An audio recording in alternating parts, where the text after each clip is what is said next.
Painting with a brush loaded with multiple colors produces a vibrant, rich stroke that adds complexity to artwork. In this video, we'll look at how to pick up multiple colors using a keyboard shortcut. Now, normally when I paint with my brush, I get a solid color. And that's what I've been doing pretty much all through the title. But I want to show you now how you can really enrich your brush strokes.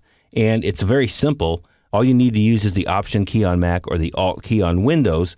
And in doing so, I'm going to hold it down now. You'll see that when I hold it down, I get a different cursor, and this is telling me that this is going to pick up multiple colors. So let's just take a very obvious place here on some colors I've pre-mixed on screen, and I'm just clicking on there. Now when I paint, you can see the stroke has the multiple colors on it. And depending on which angle and which way you go, you'll either get a add mixture from one side of the brush or the other, or you'll also get the mixture exactly as you saw it on the screen. But I find that, as you've seen here, I've kind of added 2 or 3 colors in places so that I can intelligently load my brush. For example, let's go right here.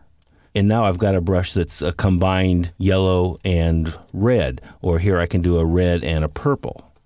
And so this gives me a really nice way to start to have much more complexity going on in my strokes. You can already see, just looking at these strokes on screen, there's a lot more energy happening in the strokes because they're more complex.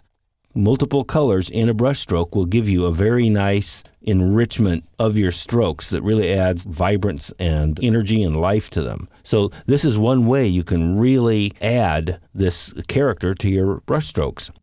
I can use the Option or Alt key, but what I've done is I use the stylus button on the barrel of the Wacom pen, and I assign that right to the front button. This lets me select colors right off of the screen and then paint with them. And I'm going to show you how to do that now. We'll go to System Preferences, and that would be your control panel on Windows. And what we want to make sure is here now, you want to select the pin you want to assign this to. And once again, if you haven't done this, you want to assign this to an application-specific setting so that you can have it exactly working in Photoshop and not other applications. And you'll see here that a modifier is something you can add to your barrel button. And I'm using the front one. Again, you may choose to do something else, but I just selected the Option key and made that the preferred keyboard shortcut for the front of that. Now, while we're here, I'm going to show you another trick I did. I used the back barrel button and I assigned a keystroke to it. So I went into keystroke and all I put in there was 0. Okay, just put a 0 in there. And I'm naming it Paint Smear Toggle, which will now appear on my little LED readout on the control surface. But I'll show you what this means once this is here, both as a keyboard shortcut and as a shortcut on the Wacom pen. So now that I've got this on here, I'm just holding down my Option key, clicking and painting. I find this to be so intuitive because it's the button right near the front of the pen, which is conceptually where the paint is coming out of your brush. So by having this button right here, it just makes total sense to use it with the mixer brush. Now let's look at this other one.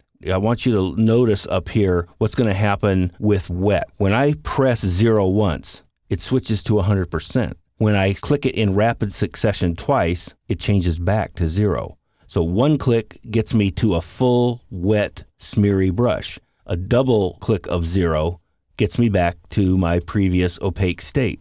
And I've got my barrel pin set up the same way. So a single click, and you can watch up here, I'm now in a very smeary brush. A quick double click on my button, and I'm back to my opaque brush. So you've got 2 very powerful functions mapped to the barrel buttons on the Wacom pen. And the combination of these gives you a very elegant solution to altering on the fly the behavior of your brush. And I can't state highly enough how much this really makes sense to put these functions on the barrel button. The other nice thing is when you're in other tools, for example, the Option key will become useful in various ways. So not only do you have the ability to use it with the mixer brush itself, but it also becomes a very useful tool outside of the mixer brush itself. So I really like having these functions assigned to the button, and I think once you try it, you'll like it as well.